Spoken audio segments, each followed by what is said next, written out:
కార్యక్రమానికి ఒక మీటింగ్ జరపమని కూడా ఎవరెవరిని ఆహ్వానించాలి, ఎవరెవరిని ఆహ్వానించమని మన పార్టీకి ఆదేశాలు వచ్చాయి. వాళ్ళందరినీ కూడా ఆహ్వానించాం. ఇప్పటికే కింద స్థాయి నుంచి పై స్థాయి వరకు పార్టీ కోసం 58 నెలల్లో ఎవరెవరు అన్నింటి అండదండలుగా వారి ఉంటూ వచ్చారు. అంటే ఒక సపోర్ట్ గా ఈ పార్టీ కానీ ప్రభుత్వాన్ని కానీ ఉంటూ వచ్చారు. వాళ్ళందరినీ కూడా ఆహ్వానించమని కూడా ముఖ్యమంత్రి ఆదేశాలు జారీ చేశారు. కాబట్టి గత వారం 10 రోజుల నుంచి ఈ నియోజకవర్గంలో అనేక సమావేశాలు నిర్వహించడం జరుగుతుంది.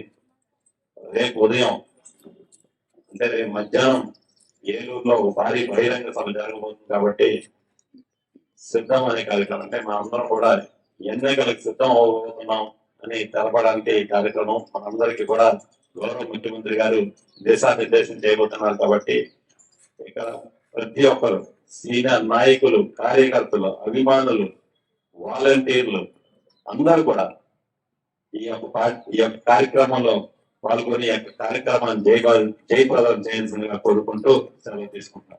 2019 ముందు అంటే ఇప్పుడు 2019 ఎన్నికల్లో వైఎస్ఆర్ కాంగ్రెస్ పార్టీ అధ్యక్షుడు ఇప్పుడు ముఖ్యమంత్రి వైఎస్ జగన్మోహన్ రెడ్డి గారు అప్పుడు మేనిఫెస్టోలో ఏవైతే హామీలు ఇచ్చారో ఆ హామీలన్నిటినీ కూడా మొదటి సంవత్సరంలోనే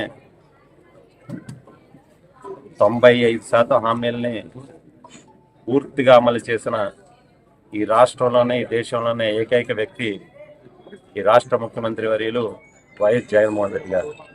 దాదాపు ఈ రాష్ట్ర ప్రభుత్వం పరిపాలన ముగించుకుని 58 నెలలు పూర్తి కావాల్సింది.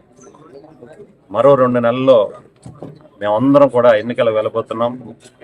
ఈ సందర్భంగా వైఎస్ఆర్ కాంగ్రెస్ పార్టీ అధ్యక్షుడిగా ఈ రాష్ట్ర ముఖ్యమంత్రి వర్యులు వైఎస్ జగన్మోహన్ రెడ్డి గారు సిద్ధం అనే కార్యక్రమాన్ని ఏర్పాటు చేశారు. అంటే ఈ రాష్ట్రంలో ఉన్నటువంటి వైఎస్ఆర్ కాంగ్రెస్ పార్టీ నాయకులు, అభిమానులు, కార్యకర్తలు, మరీ ముఖ్యంగా ఈ ప్రభుత్వానికి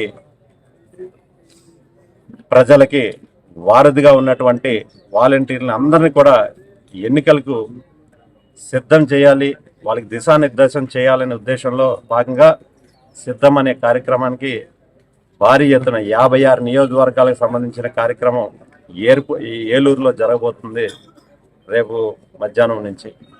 అందులో భాగంగా రామచంద్రపురం నియోజకవర్గం నుంచి 76 గ్రామాలకు సంబంధించినటువంటి నాయకులు కానీ, అభిమానులు కానీ, కార్యకర్తలు కానీ, వాలంటీర్లు కానీ అందరూ కూడా, ప్రజాప్రతినిధులు కానీ అందరూ కూడా ఆ కార్యక్రమంలో భాగస్వాములై ఆ కార్యక్రమం చేయాల్సిందిగా కోరుకుంటూ ఉన్నా. ఈ సందర్భంగా ఈ నియోజకవర్గంలో భారీ ఎత్తున ఇంచుమించు ప్రతి ఒక్క గ్రామం నుంచి బస్సులు ఏర్పాటు చేయడం, దాదాపు ఈ నియోజకవర్గంలో 95 బస్సులు ఏర్పాటు చేసాం కోరుకోవడం. ఈ 95 బస్సులు వారికి ఇన్ఛార్జీలు నియమించడం, వారికి సంబంధించిన ఇతర ఏర్పాట్లు, ఏ ఒక్కరికి ఇబ్బంది లేకుండా ప్రతి ఒక్కరికి ఇక్కడి నుంచి మొదలుకొని సభకు హాజరై మళ్ళీ సభ నుంచి తిరగ వారి యొక్క గమ్యస్థానాలు చేరే విధంగా ఏ ఒక్కరికి ఇబ్బంది లేకుండా పూర్తిగా ఏర్పాట్లు చేయడం జరిగింది. ప్రతి ఒక్కరూ కూడా ఈ పార్టీ మనది అని భావించి ఈ కార్యక్రమంలో పాల్గొని ఈ కార్యక్రమాన్ని జయప్రదం చేయవలసిందిగా కోరుకుంటా ఉన్నాను.